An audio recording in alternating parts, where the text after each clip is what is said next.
성경을 보거나 우리 주변의 여러 사람들을 보면 예수님을 만나서 문제를 해결받은 사람들이 많이 있습니다. 그들에서 발견되는 공통점이 있는데 그들에게는 독특한 믿음이 있었다는 겁니다. 오늘 본문에 나오는 가나안 여인도 예외가 아니지요. 이방 여인인데 딸이 귀신 들렸습니다. 식구 중에 한 사람이 병에 걸려도 사실 힘든 일인데 귀신에 들렸으니 얼마나 고통스럽겠어요. 성경에 보면 귀신 들린 사람에게서 나타나는 현상을 알 수가 있는데 마태복음 8장에 가면 몹시 사나워서 사람들이 그 길로 가지 아니했다고 기록을 합니다. 마가복음 9장에 가면 귀신 들리니까 뒹굴고 거품을 내고 이를 갈고 있다가 몸이 아주 빳빳해졌다 그랬어요. 물속에 들어가기도 하고 불 속에 들어가기도 하고 여러 번 죽을 뻔했다고 기록을 합니다. 가나안 여인의 딸에게도 이런 현상이 나타났으니까 부모의 입장에서는 얼마나 힘들고 고통스러운 일인지 모릅니다. 가정에 위기가 찾아온 거지요. 그러나 이 여인은 이방 여인임에도 예수님을 만나서 위기를 극복합니다. 오늘은 가나안 여인이 어떤 믿음으로 위기를 극복했는지 우리가 살펴보면서 금년에 우리들도 위기를 만났을 때 가나안 여인과 같은 믿음을 가지고 극복하면 좋겠다 하는 생각을 합니다. 그래서 오늘도 예방하는 차원에서 여러분 말씀을 들으시고 저와 여러분이 잘 적용시키셔서 승리하시는 한 해가 될 수 있기를 바랍니다.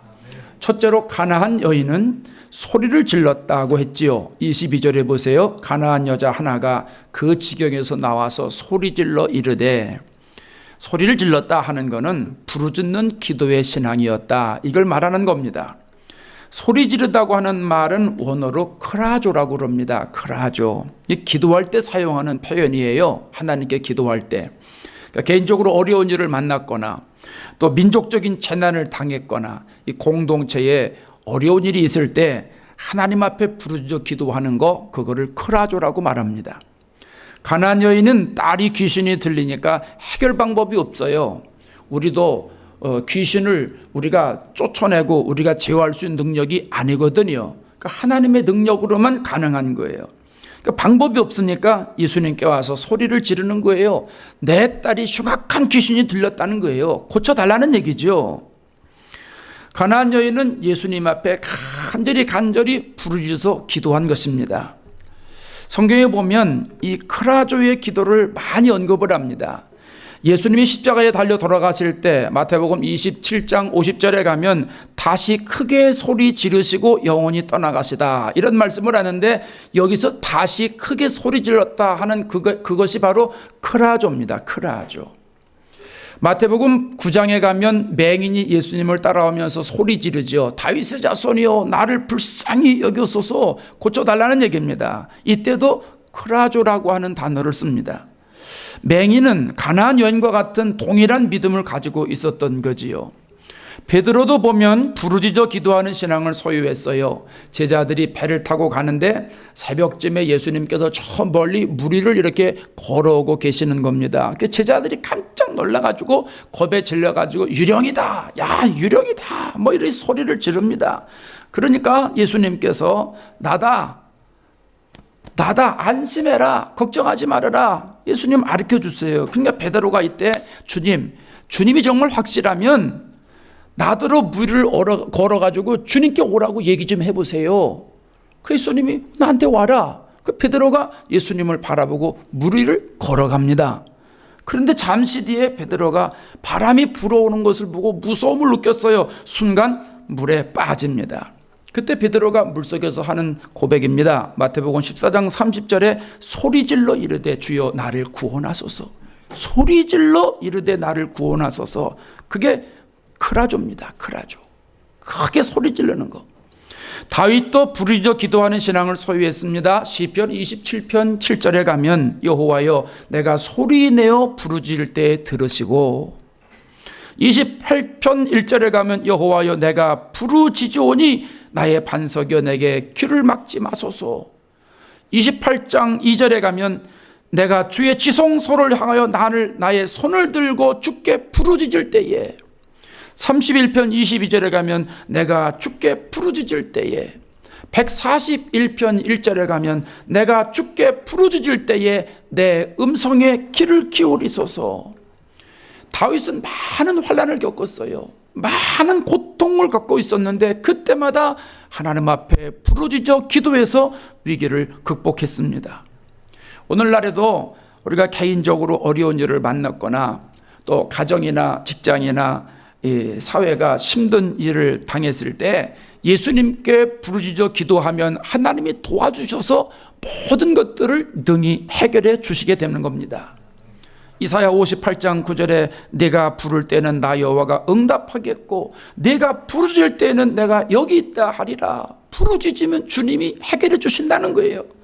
예레미야 33장 3절에 너는 내게 부르짖으라 내가 내게 응답하겠고, 부르짖는 그라주의 기도를 하는 사람들은 하나님이 다 응답해 주시겠다는 거예요. 여러분, 하나님은요 부르짖어 기도하는 사람에게 응답하시는 분이에요. 인간적으로 아무리 크고 위험하고 불가능한 일이라고 해도 하나님 앞에 나와서 부르짖어 기도하면 하나님은 들어주시는 분이에요. 하나님의 방법으로 해결해 주시는 분이에요. 예수님은 이방 여인의 부르짖는 기도를 들으시고 응답하셨듯이 믿음에서 떠나 있다고 해도 우리가 세상으로 향하고 있다 할지라도 돌이켜서 다시 주님께 돌아와서 부르짖어 기도하면 하나님은 반드시 응답해 주실 줄로 믿습니다. 저는 우리 성도들이요 부르짖어 기도하는 것뿐만 아니라 다양한 기도를 다 했으면 좋겠어요. 다 했으면 좋겠어요. 사람들은 대개 자신이 좋아하는 어느 한 가지를 고집하는 경향이 있는데 기도는 자기 자신이 좋아하는 걸 뛰어넘어야 돼요. 자기가 좋아하는 그 기도, 그 고집 부리지 말고 그걸 또 뛰어넘어야 돼요. 우리가 잘 알듯이 기도의 종류가 여러 가지잖아요.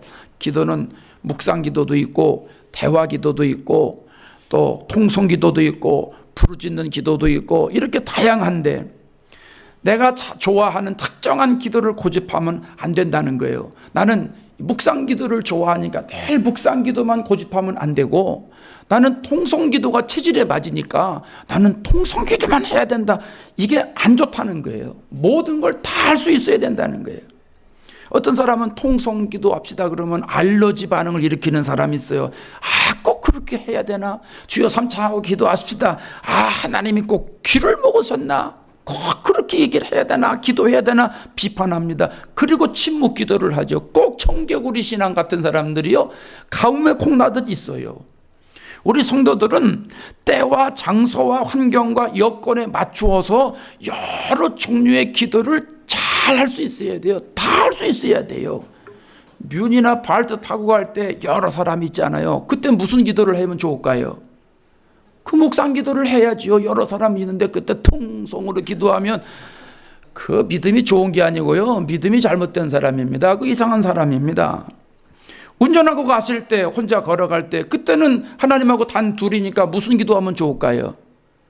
그땐 대화 기도를 하면 돼요. 하나님, 이건 이렇게 하면 좋을까요? 저렇게 하면 좋을까요? 내 생각은 이렇게 하면 좋을 것 같은데 하나님 생각은 어떠세요? 하나님 생각을 그때 물어보는 거죠. 저도 운전하고 갈 때 대화 기도 많이 합니다.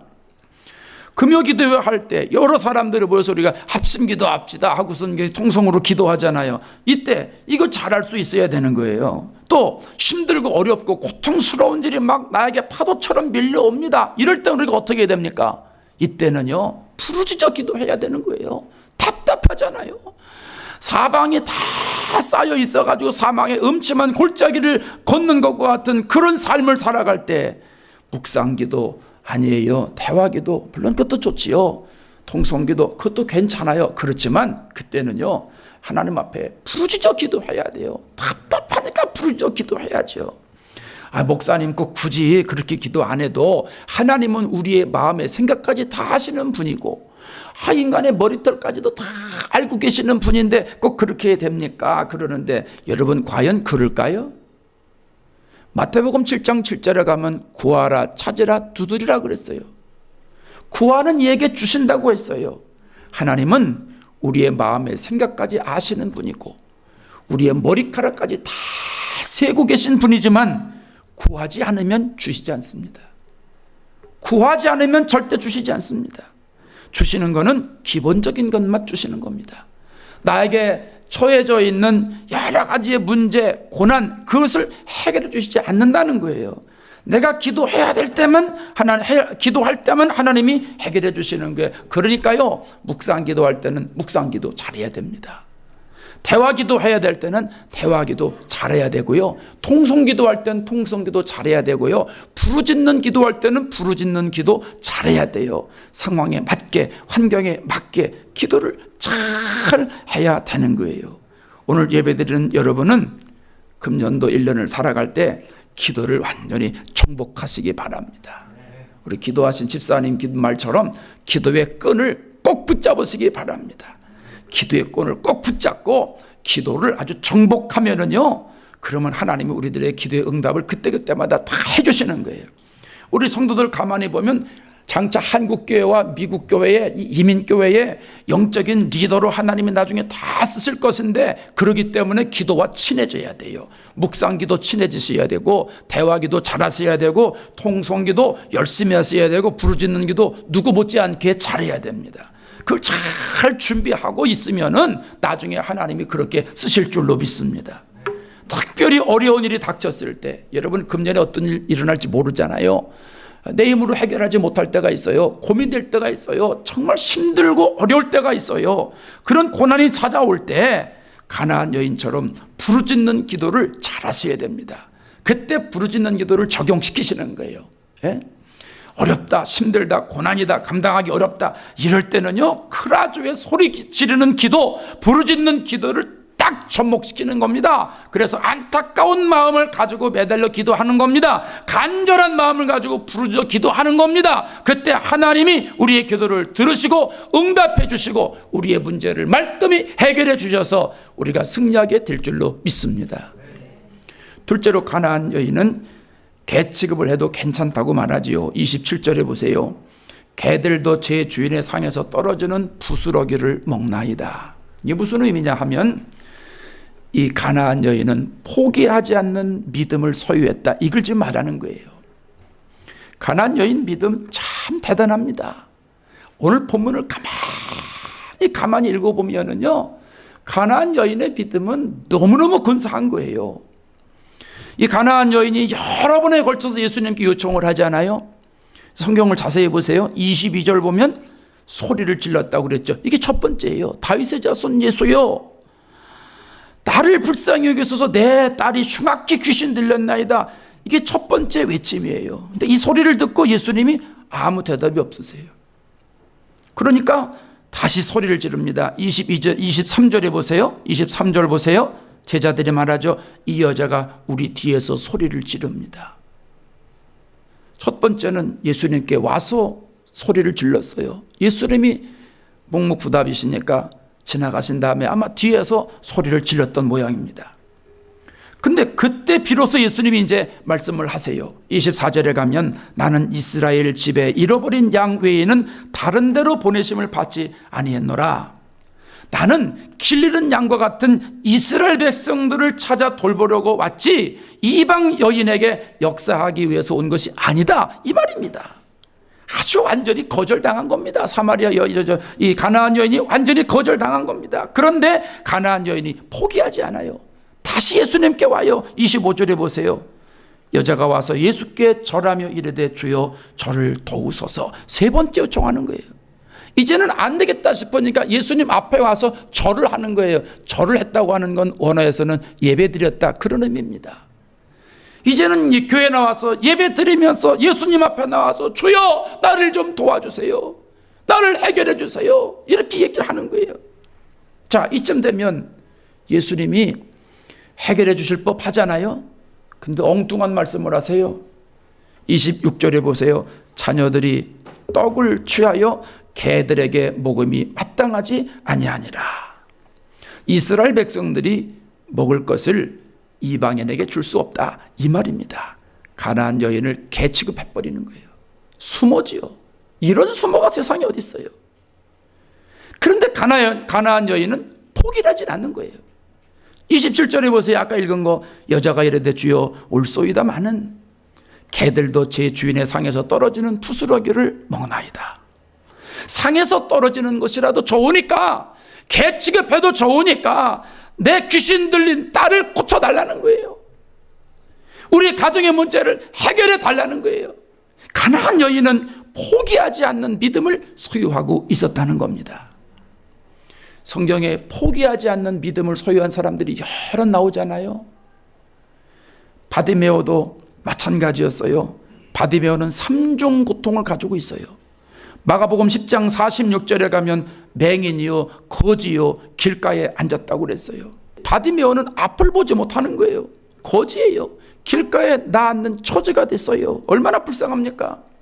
그런데 이 바디메오가 예수님이 오신다는 소식을 듣고선 소리를 지릅니다. 가나안 여인이 부르짖은 것처럼 크라조의 기도를 하는 거예요. 다윗의 자손 예수여, 나를 불쌍히 여기소서. 고쳐달라는 거지요. 근데 예수님 가만히 계시고요, 이번에 사람들이 나서요. 많은 사람들이 나서가지고 꾸짖습니다. 조용히 해라, 조용히 해라. 시끄럽다. 너 같은 놈이 여기 어디라고 소리를 지르냐? 비켜, 가만히 있어, 조용히 해. 천대받지요. 이쯤 되면 바디메오가 포기할 법한데 포기하지 않아요. 더 크게 소리를 질러요. 다윗의 자손 예수여, 나를 불쌍히 여기소서. 크라조의 기도, 부르짖는 기도를 다시 하는 거예요. 그때 예수님이 발걸음을 멈추시고 고쳐주십니다.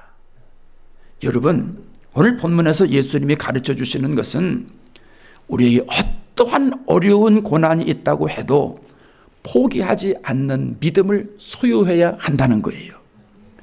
우리의 처지와 여건과 환경이 절망적이라고 해도 가나안 여인처럼 포기하지 않는 믿음을 가지고 주님 앞에 간구하게만 하면 하나님은 해결해 주신다. 이걸 지금 가르쳐 주시는 거예요. 우리가 이런 믿음을 가지고 살아간다면 날마다 흥분될 거예요.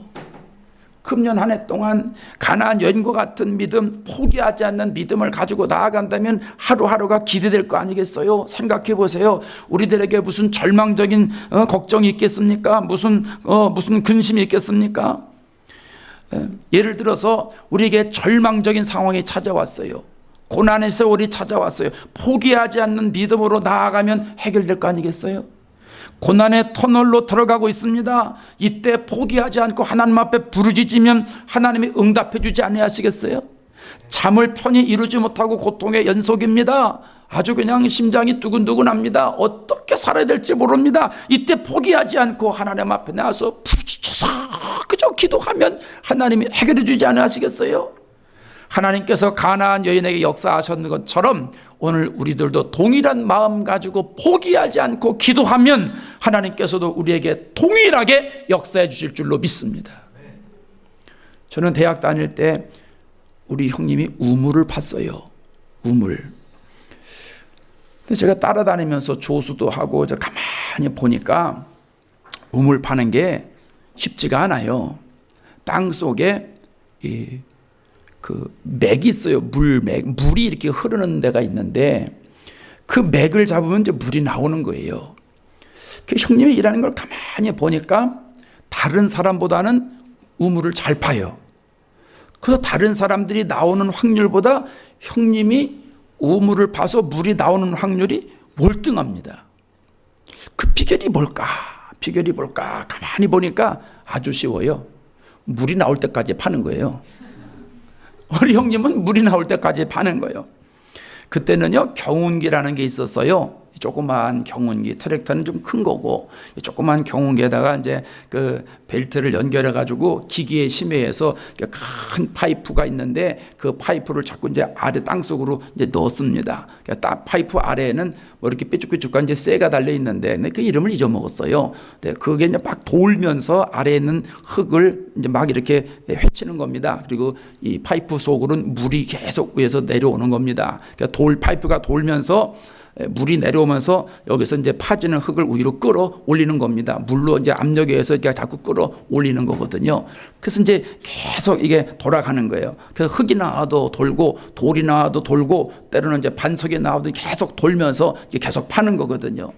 시간이 꽤 걸리지만은요, 그래도 계속 파서 계속해서 내려가는 거예요. 때로는 가끔 바위가 나와요. 큰 바위가 나오는데 그럼 이제 기계 약하면 못 팝니다. 그럼 기계 또 이제 바꾸는 거죠. 또 이게 내려놓은 거를 그걸 또 아주 강한 거로 바꿔요. 그래가지고 물이 나올 때까지 계속 파는 거예요. 그러다 보면요, 어떨 때는 하루 만에 물이 나오는 경우도 있고 3일 만에 물이 나오는 경우도 있고 일주일, 열흘 만에 물이 나오는 경우가 있어요. 시간이 지나면서 경비 지출이 많아지고 힘이 들고 그러지만 포기하지 않고 계속 파면은요, 물이 나옵니다. 물이 나와요. 신앙생활에도 마찬가지 원리가 적용되는 거예요. 우리의 믿음 생활에서 아무리 어렵고 아무리 힘들고 고통스럽고 환경이 힘들어도 고난의 계절이 찾아와도 절망적인 상황이 되어도 홍해와 같은 것들이 놓이거나 여리고성과 같은 것이 막혀 있을 때라도 포기하지 않고 하나님 앞에 나와서 부르짖어 기도하면 해결되는 거예요. 천지를 지으신 하나님은 능치 못함이 없기 때문에 우리가 포기하지 않고 하나님 앞에 부르짖어 기도하면 하나님이 모든 것들을 다 해결해 주실 줄로 믿습니다. 저와 여러분이 금년 1년 동안 살아가면서 많은 문제들이 닥칠 때마다 포기하지 않는 승부수를 가지고 그런 근성을 가지고 나아가서 기도하면 하나님께서 완벽하게 해결해 주실 줄로 믿습니다. 셋째는 가나안 여인은 믿음이 크다는 칭찬을 받으셨어요. 29절에 보세요. 이에 예수께서 대답하여 이르시되 여자여 내 믿음이 크도다 내 소원대로 되리라 하시니 그때로부터 그의 딸이 나으니라. 가나안 여인은 칭찬받는 믿음을 소유했다는 얘기입니다. 가나안 여인이 고쳐달라고 계속해서 간청하니까 예수님이 믿음을 언급하세요. 여자여 내 믿음이 크도다. 계속 언급할 때, 고쳐달라고 자꾸 이야기할 때, 그럼 내가 고쳐주마, 딸을 데리고 와라, 아니면 내가 갈 거다, 뭐 이렇게 얘기하셔야 되는데 그런 얘기 전혀 없지요. 고쳐달라고 계속 얘기를 하니까 예수님은 내 믿음이 크도다, 내 믿음 대단하다는 거예요. 칭찬해 주시는 거예요. 그러면서 내 소원대로 되리라. 그래서 그 시로 그 여인의 딸이 나왔습니다. 복음서를 가만히 보면 예수님은 병든 자의 믿음이나 주변 사람들의 믿음을 보셨어요. 12해를 혈루증으로 고생한 여인에게 네 믿음이 너를 구원했다, 그 믿음을 칭찬하세요. 소경에게 네 믿음대로 되리라, 믿음을 보시지요. 나병 환자에게 내 믿음이 너를 구원했다.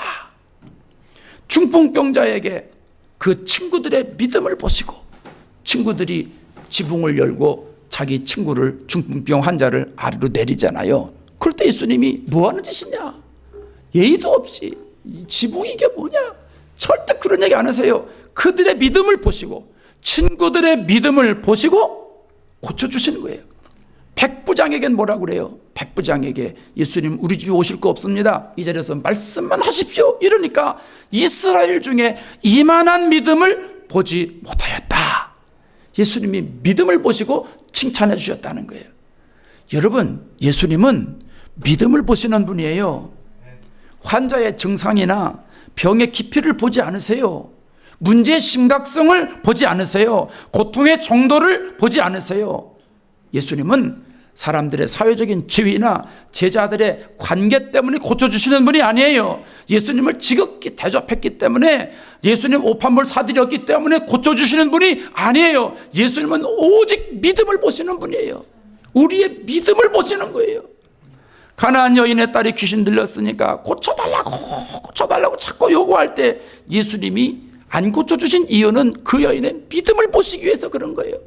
믿음을 보시려고 모른 척 하시는 것이고, 믿음을 보시기 위해서 나는 이방인을 위해서 온 것이 아니라고 말씀하는 거고, 믿음을 보시기 위해서 개 취급을 하는 거예요. 이 가나안 여인의 믿음이 얼마나 근사해요. 포기하지 않는 믿음을 가지고 계속해서 예수님께 믿음을 보여드리니까 예수님이 그 믿음을 보시는 거 아니에요. 내 믿음이 크도다, 그 믿음을 칭찬해 주시는 것입니다. 오늘날에도 예수님은 우리의 믿음을 보십니다. 우리의 믿음을 보세요. 교회를 얼마나 오래 다녔느냐, 어떤 직분을 가지고 있느냐, 어떤 은혜를 받았느냐, 그게 아닙니다. 우리가 어떤 믿음을 소유하고 있느냐, 그걸 보시는 거예요. 칭찬받을 만한 믿음이냐, 이걸 보시는 거예요. 그런 의미에서 우리는 내 믿음이 주님으로부터 칭찬을 받을 만한 믿음인가 점검해야 되는 거예요. 교회 와서 예배드리면서 말씀을 들으면서 늘 내 믿음을 점검하는 거예요. 주님이 원하시는 믿음인가? 주님이 기뻐하시는 믿음인가? 주님이 나의 역사하실 만한 믿음을 내가 소유하고 있는가? 그걸 날마다 점검하는 거예요. 우리가 병원에 가서 CT 촬영을 하거나 또 피를 빼가지고 혈액을 조사하고 검사하고 이러잖아요. 왜? 건강을 체크하는 거예요. 마찬가지로 내 믿음이 성경에서 말씀하시는 믿음인가? 예수님이 요구하시는 믿음인가? 하나님이 원하시는 믿음인가? 하나님 앞에 나와 예배 드릴 때마다 점검하고 확인해야 되는 겁니다. 믿음이 두 가지잖아요. 신념에서 나오는 믿음이 있고 신앙에서 나오는 믿음이 있잖아요.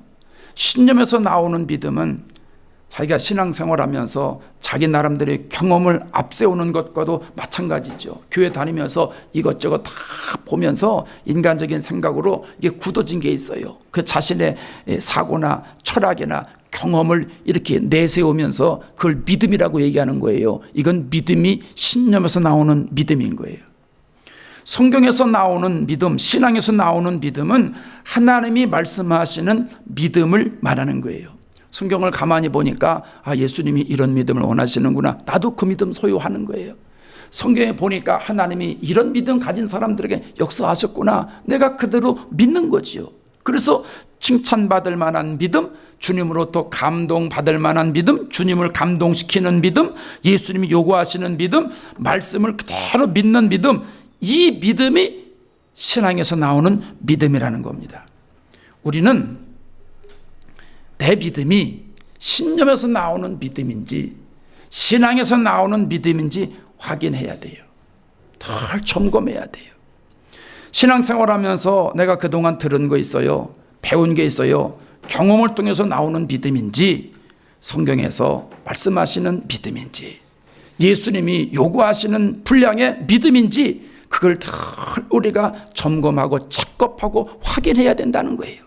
신념에서 생긴 믿음이라면 수정해야 될 것이고 신앙에서 생긴 믿음이라면 그 믿음을 무기로 삼고 주님 앞으로 나아갈 수 있어야 된다는 것입니다. 아무리 훌륭하고 존경받는 분에게 믿음을 배웠다고 해도요, 주님이 생각하시는 믿음과 차이가 나요. 그건 믿음 아니에요. 역사가 안 일어나요. 세계적인 석학에서 믿음을 학문적으로 배웠다고 할지라도 베스트셀러 작가에게 학문적인 믿음을 배웠다고 할지라도 하나님이 말씀하시는 믿음과 그게 떨어져 있으면 죽은 믿음이에요. 그건 하나님이 역사하지 않는 믿음이 되는 거예요. 그래서 덜 우리는 예수님이 원하시는 수준의 믿음인가, 예수님이 칭찬하시는 믿음인가 늘 나를 생각하고 그 믿음에 도달해야 된다는 거예요. 그럴 때 주님이 나에게 역사하시는 거예요. 지난 주일날 우리 샌프란시스코의 49ers 팀이 아깝게 좀 졌지요. 이겼어요. 다음 주에 슈퍼볼 올라가는 건데 아쉬운 분들이 많을 겁니다. 운동선수가요, 자기 생각에 이 정도 컨디션이면 돼, 이 정도면 내가 주전으로 뛸 수 있을 거야, 이렇게 생각한다고 뛰어집니까? 아닙니다. 코치가 보기에, 감독이 보기에 이 선수는 컨디션도 괜찮고 오늘은 이 선수가 딱 가면 좋겠다 생각이 들면 나가라, 그럴 때 나가는 거죠. 기준이 내가 아니에요. 보는 사람이 볼 때 합격해야 된다는 거예요. 내 생각이 아니라는 거예요. 주님 생각이라는 거예요. 내가 생각하는 믿음이 아니라는 거예요. 주님이 생각하는 믿음이라는 거예요. 그 믿음에 도달할 때 주님의 역사가 이루어지는 거예요. 요한복음 15장 7절에 너희가 내 안에 거하고 내 말이 너희 안에 거하면 무엇이든지 원하는 대로 구하라, 그리하면 이루리라. 너희가 내 안에 거하고 우리가 주님이 원하시는 믿음에 거하고 주님의 말씀이 우리 안에 들어오면 무엇이든지 구하라는 거예요. 그럼 이루어진다는 거예요. 다시 말하면 주님이 요구하시는 믿음의 수준에 올라가면 무엇이든지 원하는 것, 그 믿음 수준에서 구하는 건 다 된다는 거예요. 오늘 본문에도 그거 아닙니까? 네 믿음이 크도다, 네 소원대로 되리라. 어떤 사람들은 내 소원대로 되리라 했으니까 내가 생각하는 관념적인 믿음, 내가 생각하는 상식적인 믿음, 내가 생각하는 주관적인 믿음, 그걸 믿으면 된다고 그랬으니까 그대로 될 거야. No. 천만의 만만의 말씀. 안 됩니다. 절대 안 됩니다.